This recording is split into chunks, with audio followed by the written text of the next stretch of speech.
Sí, pero ahora parece que está cargando, esperen.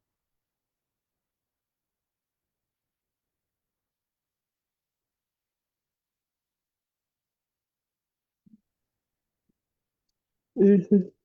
Hola, hola, muy buenas tardes, queridos hermanos y amigos que nos están viendo a través de Face. Estamos en este momento en directo,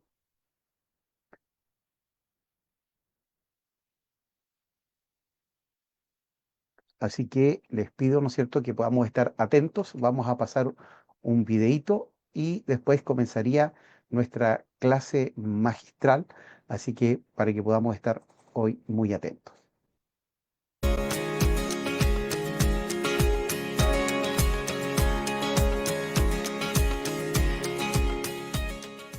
Hola, ¿qué tal? Soy Marco Huerta y quiero hacerte una cordial invitación para que conozcas y también seas parte del Seminario Teológico Ministerial en Temuco, Chile. CETEMIN, que es una institución académica que trabaja las modalidades presenciales, pero también la modalidad virtual, es una excelente propuesta académica que comprende áreas de teología, Biblia, historia, pero también teología pública para poder reflexionar la fe más allá de lo eclesiástico. Así que considera ser parte de CETEMIN. Yo, lo personal, llevo 3 años trabajando como profesor para CETEMIN y ha sido una excelente experiencia. Así que espero verte en las aulas virtuales o presenciales y que podamos juntos hacer teología. Un abrazo. El abrazo que me da la paz,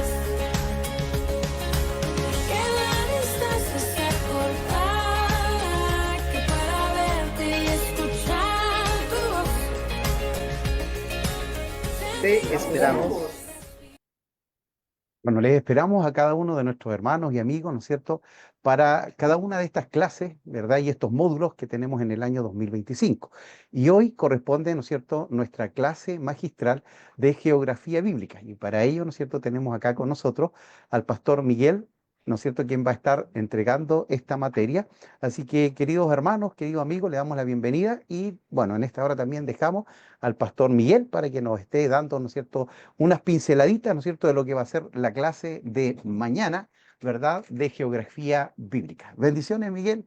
Te dejamos para que tú nos puedas compartir, ¿verdad? Hay hermanos ya aquí en la plataforma y otros también por medio de el Zoom.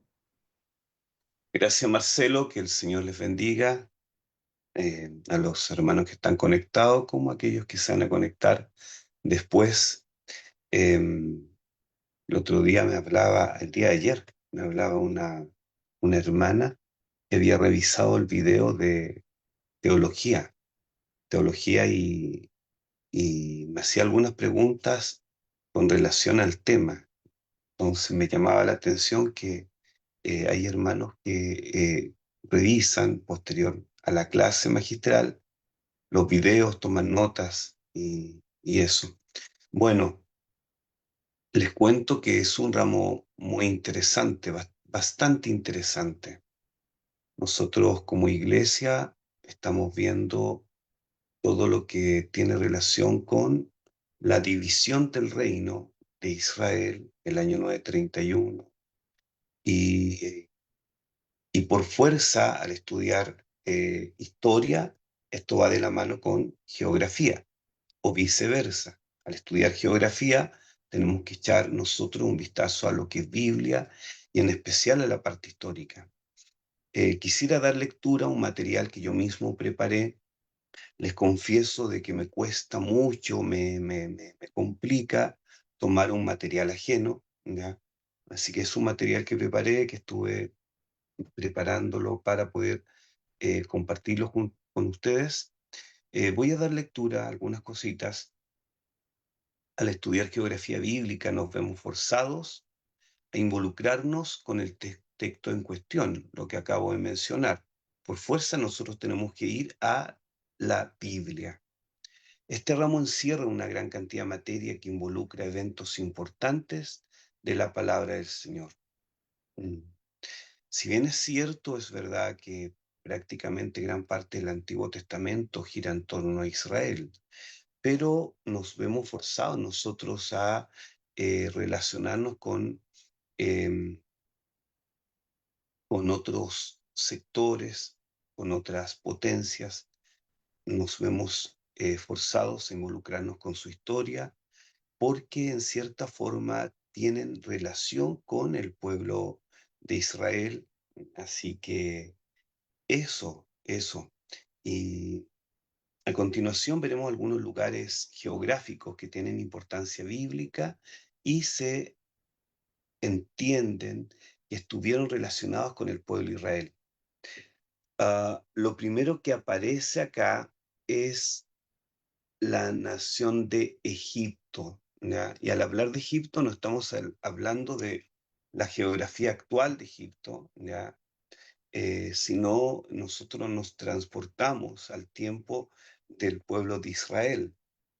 Recuerden que según Éxodo capítulo 1, verso 5, entraron 70 personas a Egipto, entran como una familia, están 430 años aproximadamente, 30 libres y 400 como esclavos. Sin embargo, Dios permitió, puedo decir que por voluntad de Dios, ellos estuvieron bajo, a ver, mm, insertos en esa nación, ¿ya? Recordemos la historia de José, hubo todo un programa que tuvo que cumplirse para que José llegara a Egipto y a través de José puede ingresar la nación hebrea. Ahora bien, quisiera, no sé si me puedes ayudar, Marcelo, con el mapita de Egipto, el último que te envié, que en realidad tenía que haber sido el primero. Ahí hay un mapita de Egipto. Mm, Les cuento que Egipto mm, eh, se dividía antiguamente en el Alto Egipto y el Bajo Egipto. El Bajo Egipto quedaba en la parte norte y el Alto Egipto en la parte sur. Estos eh, tenían diferencias entre sí hasta que se establece la dinastía de los egipcios, más o menos en el año 3150. Y si ustedes pueden ver, ahí está el río Nilo. El río Nilo, les cuento que es el río más largo del planeta, seguido por el río Amazonas. A mí me encanta lo que es historia. Discúlpenme que esto me apasiona, me encanta lo que es historia, lo que es geografía. Y les cuento que en este río, en los inviernos, se desbordaba y cuando se recogía, este río volvía a su cauce normal, quedaba un sedimento y eso servía para que los egipcios pudiesen trabajar en la agricultura. Trabajaban bastante el maíz y eso. Ya con el tiempo después comenzaron a construir pirámides y en el tiempo en que no se dedican a la agricultura, ellos por orden de Faraón se dedicaban a la construcción de pirámides. De hecho, eh, no hay evidencia histórica de que ellos hayan usado necesariamente esclavos para ello, para la construcción de pirámides, sino que el mismo pueblo egipcio trabajaba cuando no se dedicaba a la agricultura. Vuelvo a mencionar que la dinastía faraónica comienza en el año 3150. Antes estaban divididos por el Alto Egipto y el Bajo Egipto, y resulta que estos tenían diferencia entre ellos.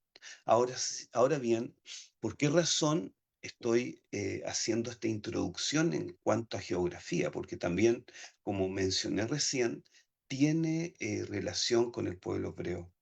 Vuelvo a mencionar, ingresaron con 70 personas, Éxodo 1:5, y ellos prácticamente se convierten en una nación estando en Egipto. Pero ocurre un evento importante. Quisiera dar lectura, mm, quisiera dar lectura al libro de Éxodo, capítulo 1, Éxodo capítulo 1.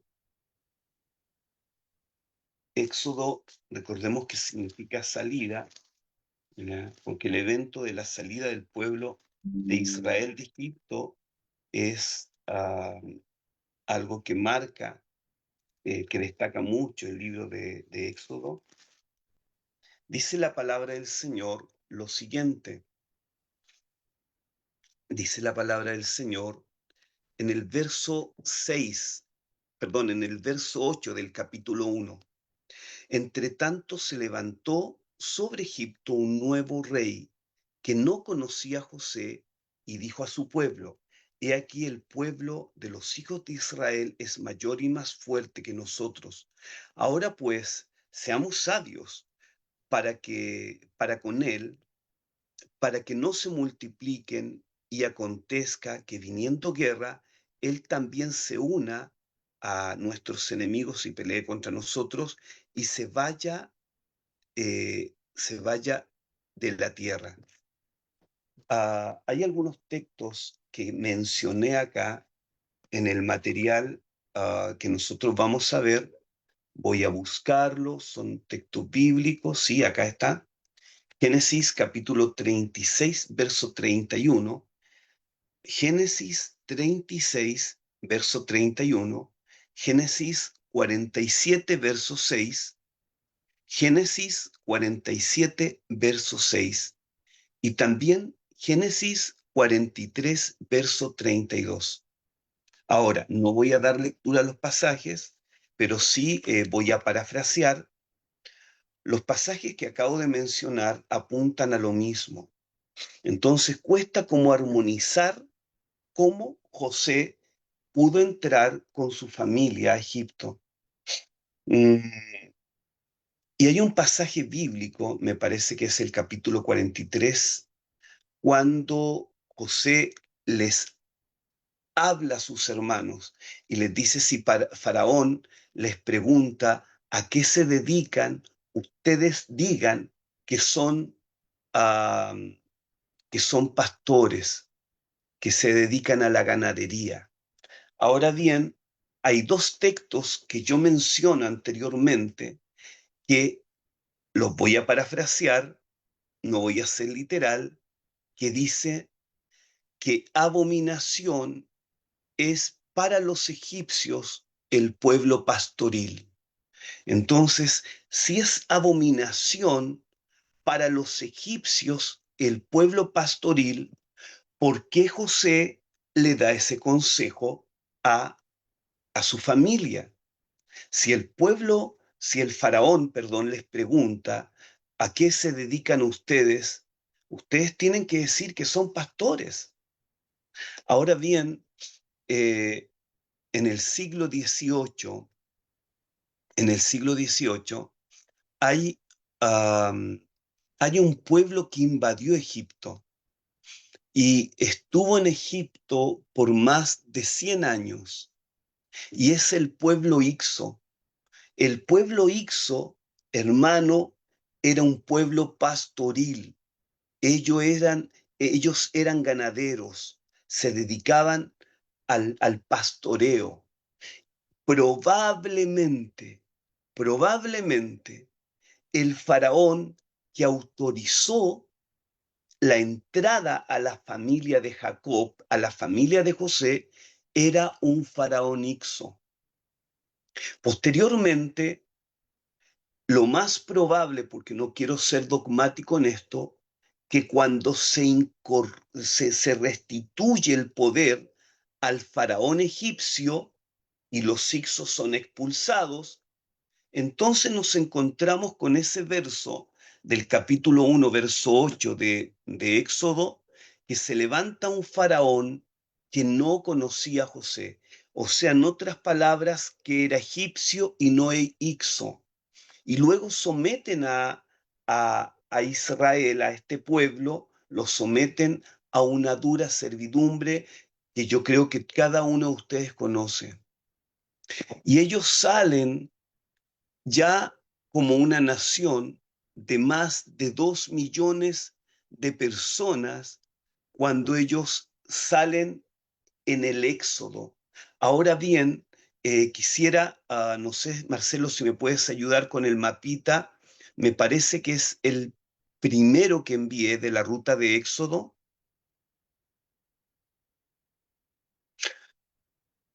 Ah, y acá yo me quiero detener un poco en algo que me parece muy interesante.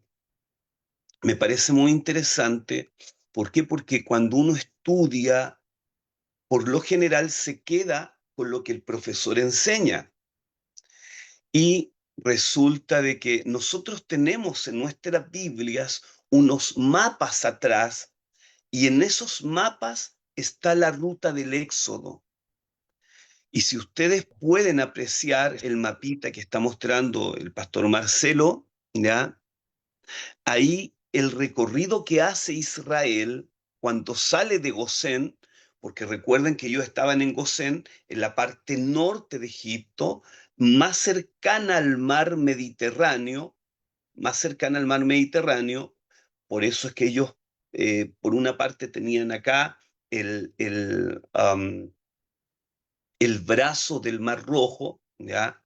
Que es conocido como el Canal de Suez, o el Golfo de Suez, y ellos echaban de menos, me parece que en Números capítulo 11, verso 4, me gusta memorizar textos, cuando ellos decían, miren, porque echamos de menos los pescados, los puerros, las cosas relacionadas con agricultura, y ahí mencionan también que ellos consumían pescado, porque como les digo, por una parte tenían el mar Mediterráneo y por otra parte el mar Rojo. Entonces, al salir de Gosén, cuando ellos salen en el viaje de Éxodo, nosotros nos encontramos con el capítulo 14 de Éxodo, con el capítulo 14 de Éxodo, y ahí se desarrolla todo un plan diseñado por Dios. Entonces, vuelvo a lo que mencionaba delante, que la ruta con la cual nosotros estamos acostumbrados a estudiar el peregrinaje de la historia perdón, del éxodo de Israel, si ustedes pueden apreciar ahí en el mapita, ahí ellos pasan por, supuestamente pasan, ah, no alcanzo a ver el mapa, pero seguramente la ruta que está Elim, que está Mara, ¿cierto? Y luego llegan a Sinaí. Y lo que ustedes pueden ver ahí es la península de Sinaí. Saben que hay un emperador romano que en el siglo IV dio la orden para edificar ahí el monasterio de Santa Catalina y en cierta forma la Iglesia Católica se apropió de ese lugar turístico. Ahora, la pregunta es, ¿será realmente el monte Sinaí del cual habla la Biblia? ¿Cumple con las características? ¿Es digno de credibilidad? Yo sé que muchas veces nosotros sin cuestionar nada aceptamos algo como verdad, pero cuando lo pasamos por el filtro, ¿ya?, de los descubrimientos arqueológicos últimos que se han hecho, uno empieza a dudar. De verdad empieza a dudar y si ustedes pueden ver, alguno de ustedes me puede decir, pero pastor, ahí está Elim, ahí está Mara, ¿ya? Ahí está la ruta que menciona la Biblia en Éxodo, antes de llegar a Sinaí. Sí, pero resulta de que habrá evidencia arqueológica que efectivamente ahí estaba Elim, en lugar de las palmeras. Recuerdan, porque no puedo acá detenerme en cada pasaje bíblico, que cuando ellos llegan a Elim, dice la Biblia que habían 70 palmeras. Ya, cuando llegan a Mara, el agua era amarga. Y luego llegan supuestamente a ese punto geográfico que el mapita está mostrando como Sinaí. Ahora bien, permítanme dejar lugar a la duda. Marcelo, ¿me puedes ayudar, por favor, con el segundo mapa?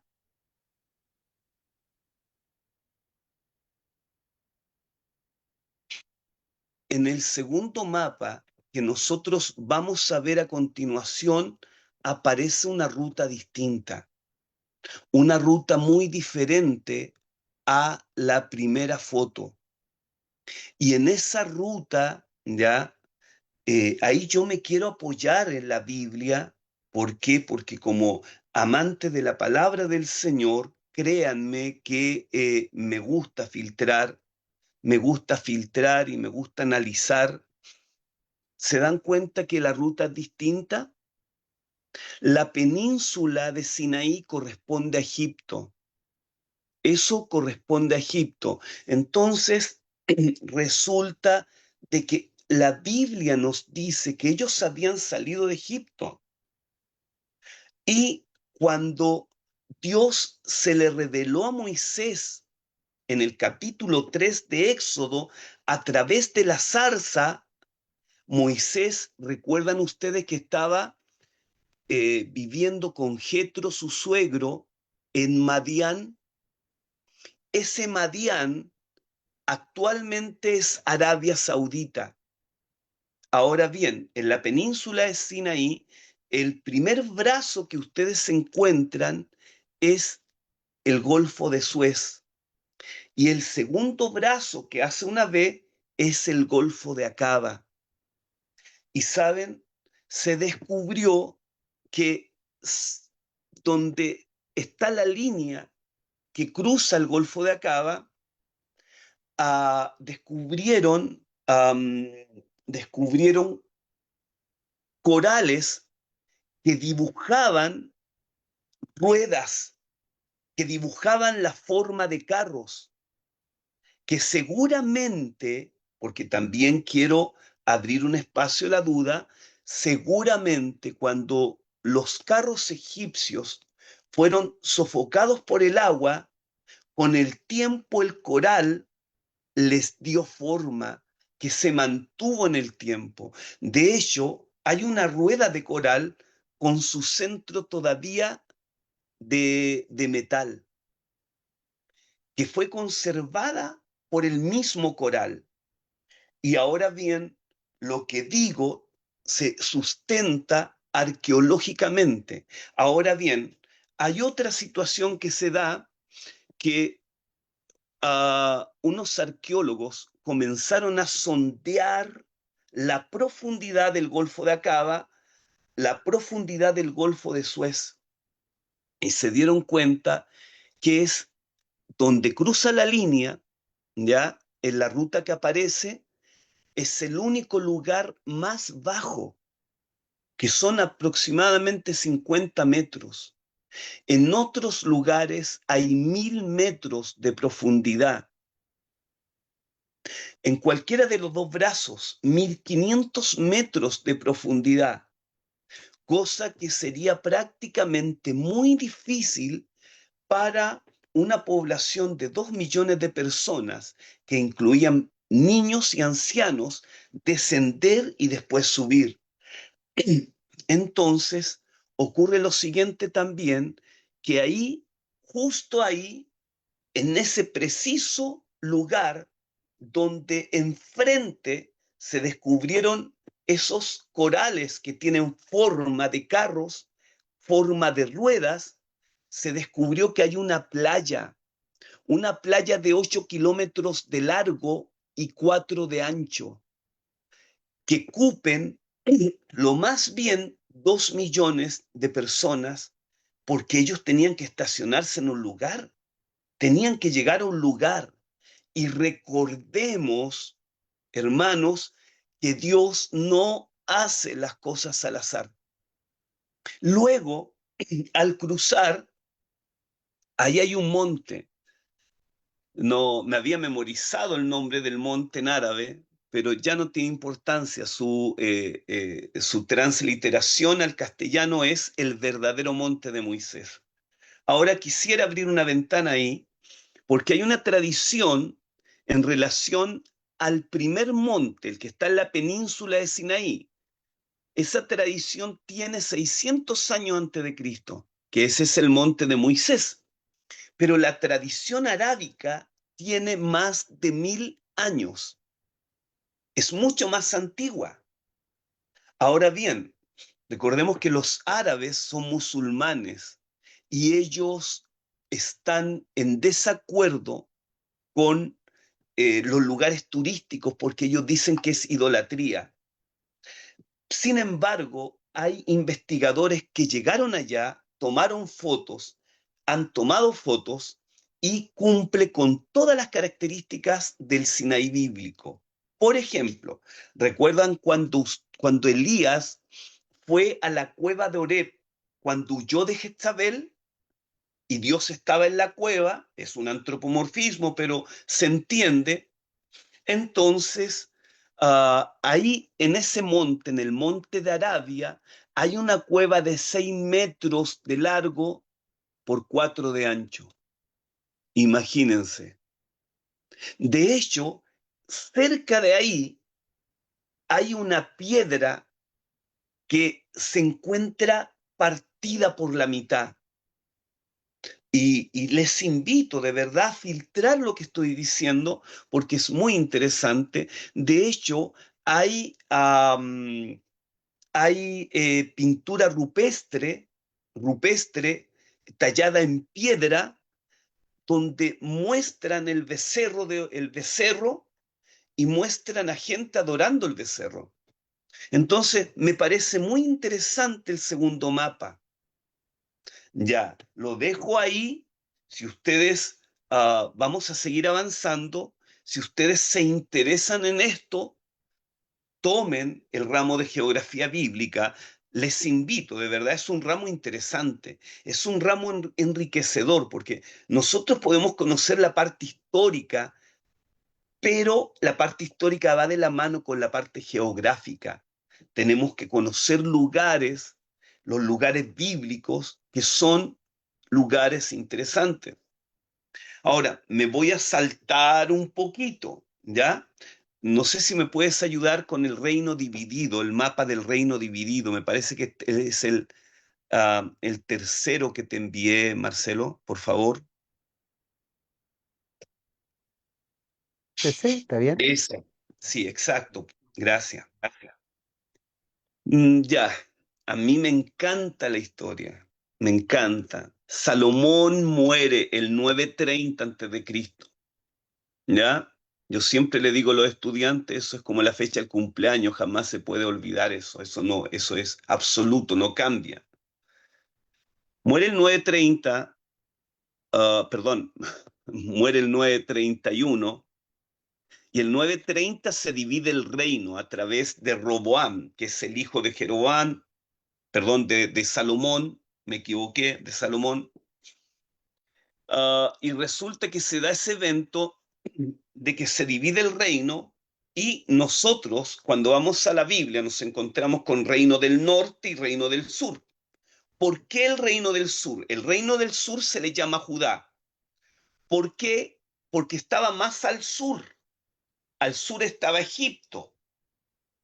Y el reino del sur, ya vuelvo, valga la redundancia, estaba en el sector sur de, no quiero decir Palestina, porque Palestina, ese nombre se lo dieron los romanos, Palestina significa Filistea, voy a llamarle Canaán. Canaán significa comerciante, ¿ah? Yo soy comerciante, pero no cananeo. Ya. Miren, y resulta de que era la parte sur de Canaán. Y ahí en azul o morado ya aparece la parte norte. Entonces Roboam tomó el consejo de los jóvenes. Y los jóvenes le decían, mira, ¿sabes qué? Colócale más impuesto. Y los viejos le decían, no, mira, ¿sabes qué? Sé blando con ellos. Y este escuchó a los jóvenes y como resultado de aquello se divide el reino. Ya profetizaba y la razón de la división del reino es el pecado de Salomón. Sí, no es la gota que rebalsó el vaso fue la mala decisión de Roboam, pero esto ya estaba determinado porque el profeta Ahías le había profetizado a Jeroboam que iba a quedar con 10 tribus, por decir así, y resulta de que ahí aparece, ¿ya? En un extremo aparece Betel. No sé si ustedes lo pueden ver o tienen un mapita por ahí. mapita de la Biblia le sirve. Y en el otro extremo, estoy hablando ya del reino del norte, está Dan. Entonces, ahora, ¿por qué se mencionan esos dos pueblos, o dos tribus, o dos sectores geográficos también? Porque resulta de que por una parte queda el hijo de Salomón, que era Roboam, y por otra parte queda Jeroboam primero, porque hubo un Jeroboam segundo en el tiempo de Jonás. Y Jeroboam primero, él se preocupó. Y él se preocupó porque habían 3 fechas importantes donde todo israelita mayor de 12 años tenía que viajar al templo, tenía que ir a Jerusalén, porque el templo estaba en el sector sur, en Judá. Pascua, Pentecostés y Tabernáculo. Entonces, ¿qué pasó? De que Jeroboam primero dijo, bueno, cada vez que ellos vayan a celebrar una fiesta, el corazón de este pueblo se va a inclinar al rey del sur. Entonces, él edificó 2 becerros, uno en Dan y el otro en Betel, o uno en Betel y el otro en Dan, en cada extremo de su territorio, del reino del norte. Un becerro en representación de Jehová, o 2 becerros en representación de Jehová. Y cuando ustedes estudian, cada rey del norte cayó en ese pecado.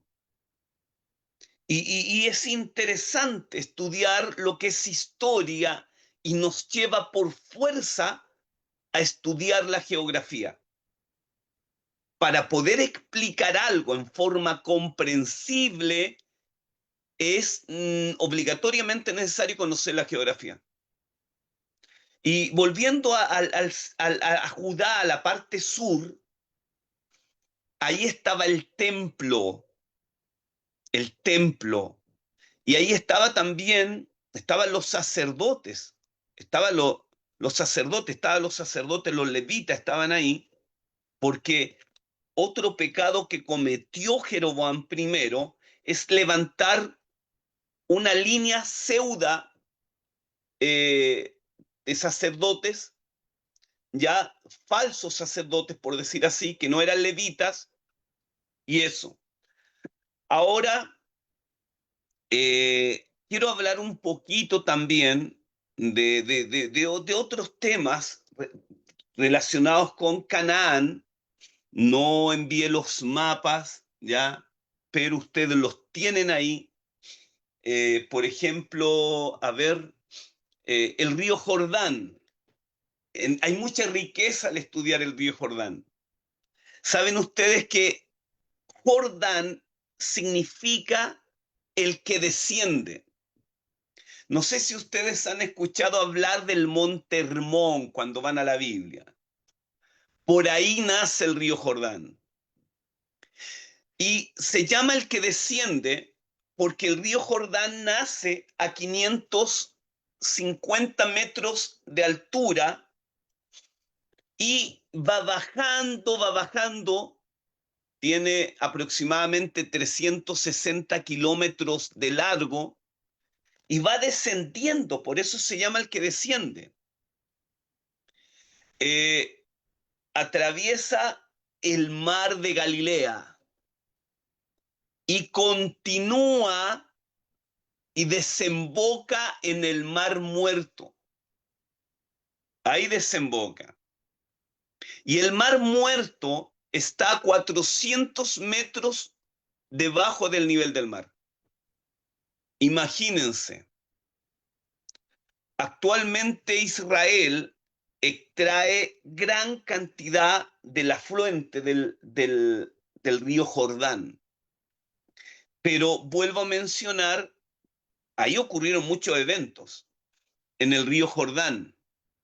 Jesús fue bautizado en el río Jordán. Vuelvo a mencionar, desciende al mar Muerto, un mar muy rico en minerales. Y bien, Juan Bautista bautizaba ahí.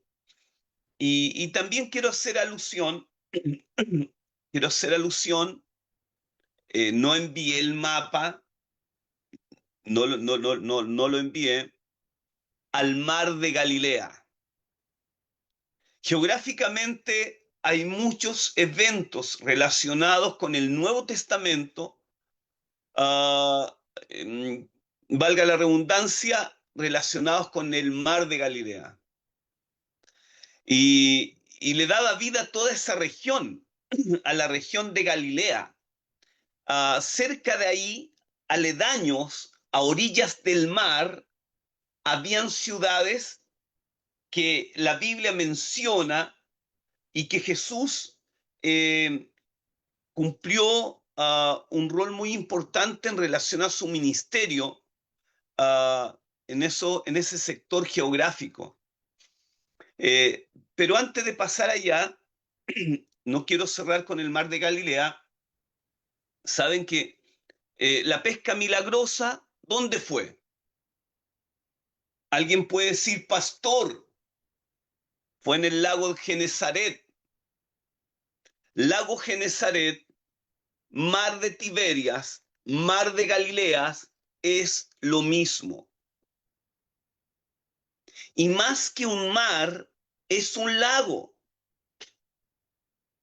Y ahí pescaba Pedro. Ahí ocurrió la pesca milagrosa. Saben que a orillas del mar de Galilea, cuando Jesús también anduvo sobre el mar, anduvo en el mar de Galilea, o lago Genesaret, o mar de Tiberias. Muchos de los eventos bíblicos ocurrieron a orillas del mar de Galilea, como por ejemplo, Capernaum, ¿ya? Se dice que es la ciudad de Nahum, porque significa casa de Nahum.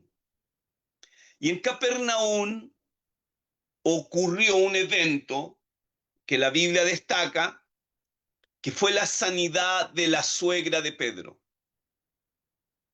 Y bíblicamente, no voy a mencionar el pasaje, pero sí a los estudiantes que estudien el día sábado conmigo van a tener que dar lectura a todos esos pasajes. Bíblicamente, Jesús vivió 3 años en Capernaum. Cuando él comienza su ministerio, se va al sector del mar de Galilea y allí, como mencioné recién, vivía la suegra de Pedro. Se dice que Pedro, que inicialmente vivía en Betsaida, también estuvo en Capernaum viviendo. Y ocurrieron varios eventos, fueron liberados muchos endemoniados, muchas personas sanas. Jesús estuvo en más de alguna oportunidad en las sinagogas ahí predicando. También ahí cerquita estaba Betsaida.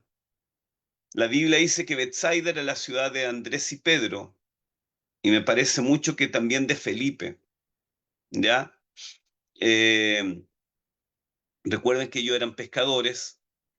Está también cerca de ahí del mar de Galilea el pueblo, no quiero llamar ciudad porque no era tan grande, no era tan vasta, de Magdala. De ahí era María Magdalena. María Magdalena, la mujer, según la Biblia, que salieron 7 espíritus de ella, que según la tradición católica fue prostituta, cosa que no tiene sustento bíblico, pero sí lo que asevera la Biblia es que salieron 7 espíritus de ella. Entonces nos vamos enriqueciendo al conocer nosotros la geografía de la Biblia. Hay una profecía que se cumple. Mateo hace mención de esa profecía cuando dice tierra de Zabulón, tierra de Neftalí, vio gran luz. Está hablando del ministerio de Cristo en Capernaum, ya que son los mismos, es el mismo sector geográfico.